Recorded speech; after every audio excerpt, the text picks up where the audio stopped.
April 30th, 2015 was just another day in the long march of a centuries-old tragedy in Newfoundland and Labrador, and it wasn't a surprise. It has all happened before. On that day, we were told we were just going to have to live with the continued operation of the Waterford Hospital for another 10 years, possibly, because the wind had changed. Too bad. It's just too bad there was no easy, concentrated package of votes to be gained by keeping a promise to improve the lives of desperate human beings. It is too bad that the Conservative government didn't have the basic sense to save money for a rainy day. They didn't even have the courage to say the project was cancelled. It's just paused. Presumably there must be a belief that the mental health community and the people of Newfoundland and Labrador are fools who can be coddled with uncreative euphemisms. There must also be a belief that this should not be taken for what it is, profoundly insulting. It's really too bad we have been promised a new facility for the last decade or so. It's really too bad Williams, Dunderdale, Davis, the whole lot enthusiastically proclaimed the imminent demise of the Waterford, promised it, pledged it, nodded sagely on it. Jerome Kennedy, the long-departed brains of the entire Conservative outfit, championed it. It's all really too bad. But to quote Dr. David Atwood, they started closing this place in 1971. We have been up and down over this road for 44 years. That's more than a lifetime for many. Lifetimes that have been spent whiling away the hours caught on the sharp edges of that statue of stigma and pain. Lifetimes spent desperately grasping for some thin comfort in the even thinner cracks in the edifice. When Kathy Dunderdale bid Jerome farewell and spoke her famous blood beating off the cabinet room floor quote, fondly memorializing their time together, he went quietly. The new Waterford will not. Indeed it will come.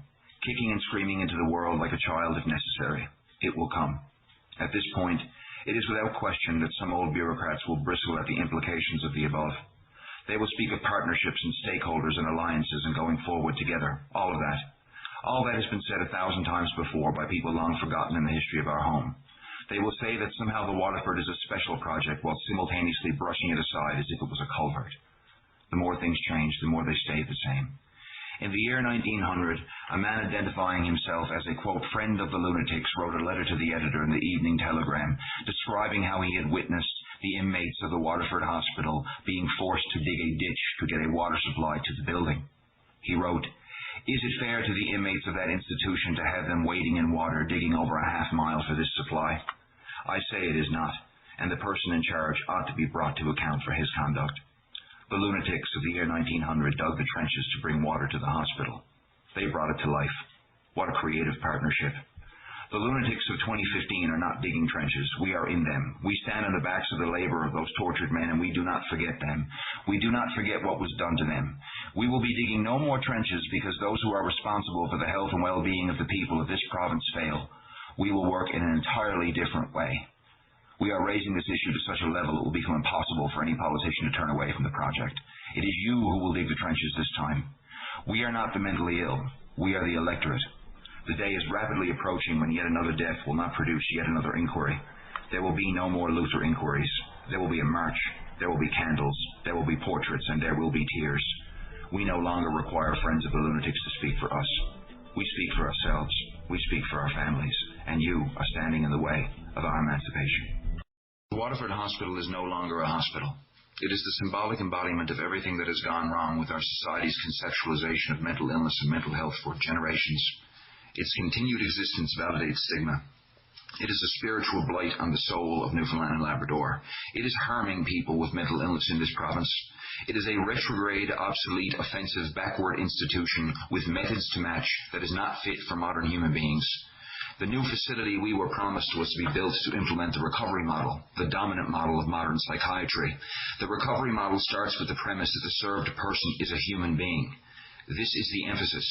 Humanity. We are not disease carriers. We are human beings. To this end, the new facility was to be the equivalent of modern facilities enjoyed by our fellow Canadians on the mainland.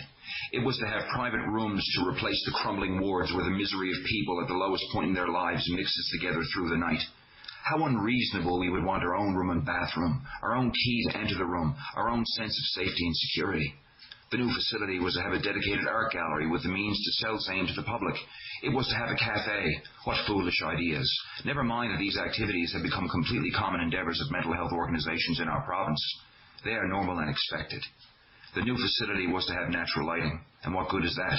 None at all, I suppose, to a thoughtless person looking in, but it means the world to those inside.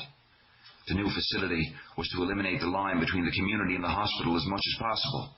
It was to break down the physical barrier that sustains the barrier of the mind that causes so many so much pain. We will break down the barrier if you will not. We will render it impossible for this state of affairs to continue, and your barrier will evaporate. The new facility was to have a museum. What good can possibly be achieved by remembering anything of the past of that place? And that is the entire point. There is much to remember. We will not have begun to leave the old world behind until the day when all people appreciate what was done on the road of good intentions to their fellow human beings through the years. The foolishness of ego will be swept aside, for this is owned by no one. We have collectively failed for well over a century to grapple with this problem. They will be memorialized. The new facility was to have a monument over commemorating all of those who suffered and died on that lovely piece of real estate overlooking the park for so many captive dark years, people without names, people who left this earth the way a lost animal might. They lived and died from the beginning, through the 30s and 40s, while a man across the sea had resolved to kill every bipolar and schizophrenic he could find, using the same logic espoused by some of our own citizens. There will be a monument, and I will bring my child to that monument and will tell them what happened.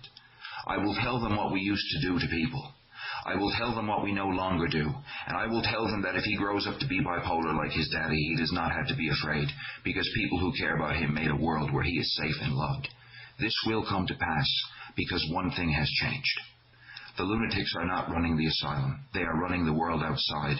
There are more of us outside now than inside, and we are calling to our brothers and sisters within. A part of us is in there with them. We will not abandon them, and we will not forget them. We will lean upon the walls in our numbers until they fall. We will continue to change the culture from the outside, and they will be with us again outside, for that is where the change is coming from. They will be remembered.